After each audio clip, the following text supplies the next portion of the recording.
ఈరోజు పదవి విరమణ చేస్తున్నటువంటి మల్లేశమన్న గారికి శుభాకాంక్షలు.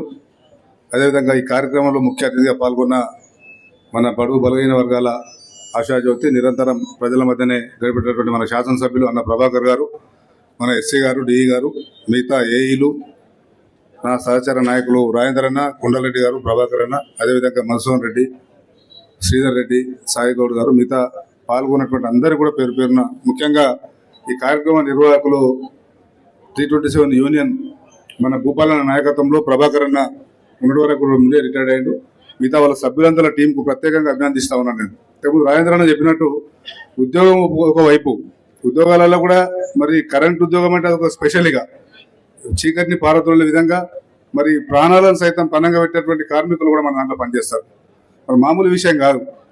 వర్షం పడితే కూడా వాళ్ళకి తప్పదు రాత్రుల్లో, ఎందుకంటే డిఎస్సీ గారు కూడా మా దగ్గరనే ఉంటారు.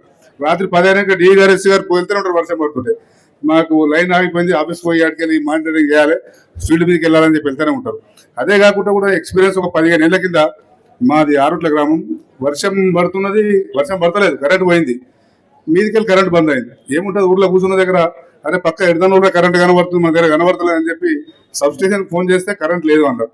అరే పోదాంపా అని చెప్పి అందరూ మన కూర్చున్న దగ్గర పోదాంపా అంటే ధనాధన వేయాలని కొట్టేసారు. పాపలేదు, తప్పలేదు. అంటే విషయం నేను చెప్తున్నాను ఎందుకంటే అప్పటి పరిస్థితి కూడా అట్లా ఉండే. ప్రభుత్వాలు యూనియన్లను గుర్తించలే, కార్మికులను గుర్తించలే, ఉద్యోగస్తులను కూడా గుర్తించలే. ఏమన్నా కానీ కింద ఇచ్చేసి అయిపోతానే ఉంటాయి.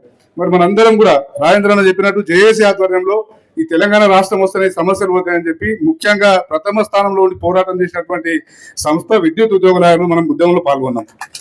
సకలైన సమ్మె కావచ్చు, మిగతా కావచ్చు. వాళ్ళు తెలంగాణ వచ్చింది, వచ్చినాక 10 ఏళ్ళు మనం బ్రహ్మాండంగా చూసినాం. ఉద్యమం కరెంటు ఎక్కడ కూడా కరెంటు సమస్య లేదు. ఇంతకుముందు ఉన్నటువంటి ఎస్సీ మాధవరెడ్డి గారు కానీ, డిఈ సురేందర్ గారు చాలా సందర్భాల్లో కరెంట్ పోలీసు మా భూపాలన సమాచారం ఇస్తే పోయి మాట్లాడినాం. అక్కడ గ్రామాల్లో ఎక్కడ కూడా ఇది లేదు, ట్రాన్స్ఫారం కాలిపోయిందని సమస్య కానీ, లేకుంటే కరెంట్ వాళ్ళు సతాయిస్తున్నారు, వస్తలేరు అని చెప్పి సమస్య ఎక్కడ కూడా వినవల్లే. నిన్న మనం చూసినట్టు మళ్ళీ కొంత సమస్య వచ్చినట్టు కనబడతా ఉన్నది. మేము ఏది మాట్లాడినా రాజకీయంగా జనరల్గా మాట్లాడుతూ ఉన్నాం. కాబట్టి అందులో కూడా మళ్ళీ ఫేస్ చేసేది మీరే.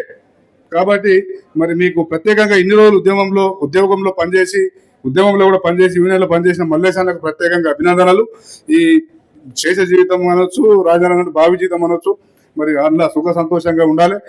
ఆరోగ్యాలు ముఖ్యంగా అవి మంచిగా ఉండి, కుటుంబానికి కూడా టైం ఇచ్చి, అవసరమైన కూడా యూనియన్ కూడా అప్పుడప్పుడు టైం ఇవ్వాలని చెప్పి నేను మీకు మనస్ఫూర్తిగా కోరుతూ ఈ అవకాశం ఇచ్చినటువంటి 327 యూనియన్ సభ్యులందరూ కూడా ప్రత్యేకంగా ధన్యవాదాలు తెలియజేస్తూ సెలవు తీసుకున్నాను. జై హింద్, జై తెలంగాణ.